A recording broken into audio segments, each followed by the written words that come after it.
DJ Mahesh.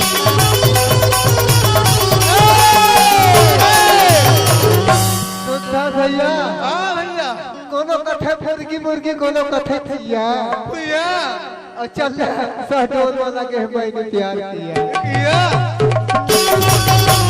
DJ Mahesh.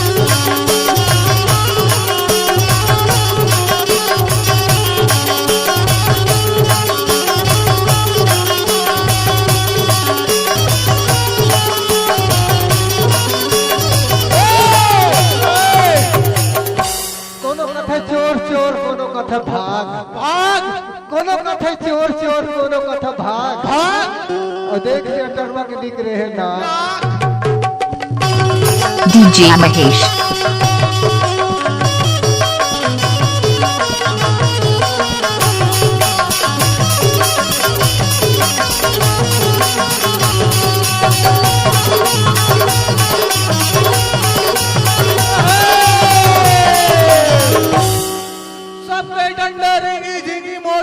कुसुआ हो ओहो सबका डंडा रिंगी झिंगी मोर डंडा कुसुआ हो DJ Mahesh.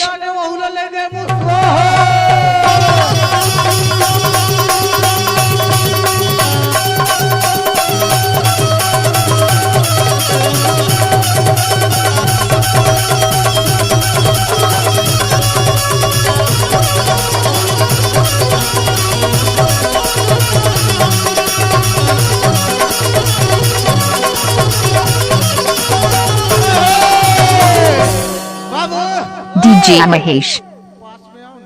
बताओ ना ये तारे हिंदी जानते हो नहीं अंग्रेजी बाबू कच्चा डूमर थे खाबे बाबू ऐसे पेट के रहरी देही हो कच्चा डूमर थे खाबे बाबू हाँ पेट के रहरी देही हो और करिया डौकी झराग में साड़ू बेटा रातन के गारी देही हो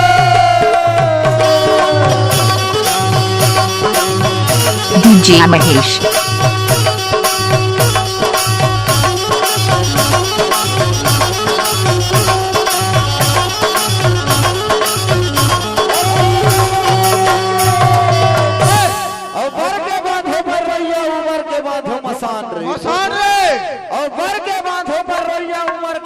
मसान रे और मौहारी गांव के टोनही बांधो रो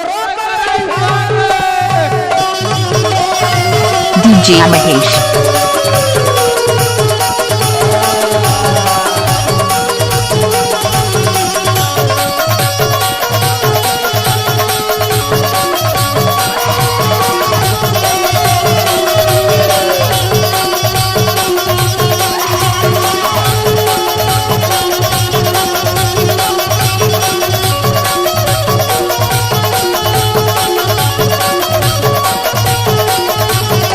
DJ Mahesh.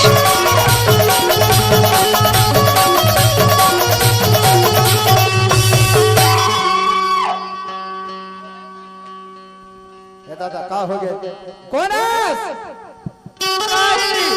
कौन दो राई काले दो तोर दाई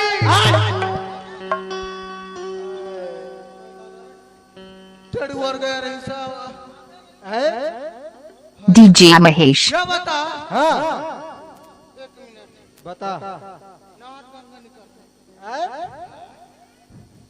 ये बता हाँ उतना बार से तो बताए जा रहे हो ना ऐसे सुमर नहीं बाजा जय बजुआवे जय बजुआवे जय बजुआवे हाँ ताते वही चला पहले रहा सब पहले रहा तो मैं इसने तो कहो हाँ एको खेत सुमरनियों गीत हो चाहिए कहीं के तू थोड़ी पहले लागे DJ Mahesh.